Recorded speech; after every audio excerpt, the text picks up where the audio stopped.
So I was tasked with seeing if Titebond II would stick to aluminum.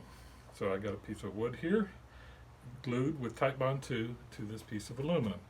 Before I glued it, I sanded off the coating that was on top of the aluminum, so it was truly aluminum to Titebond, and I've let this set for 48 hours. So now I'm going to take off the clamps,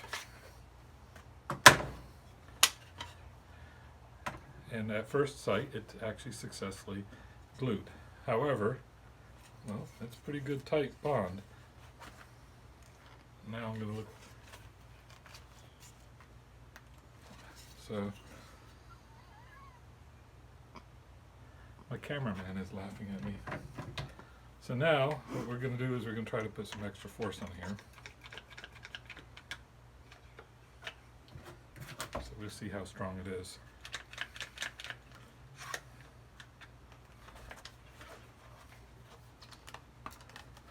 Of course, that's not even.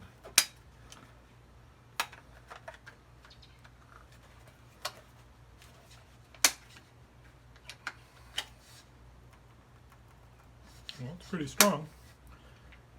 However, I happen to know when I took it off, it's on pretty good, but when I removed the glue off the edge, the squeeze out, it peeled off really easy where it didn't. Adding it to my vise, end vise, and I'm going to try to take it off this way.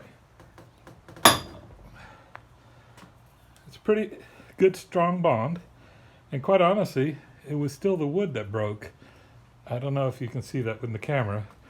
The wood peeled off, but still there's no glue left on the metal itself except for where the wood failed.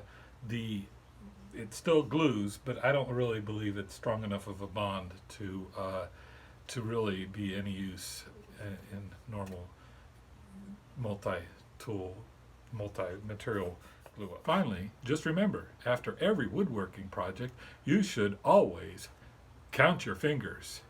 You end with 10, good job.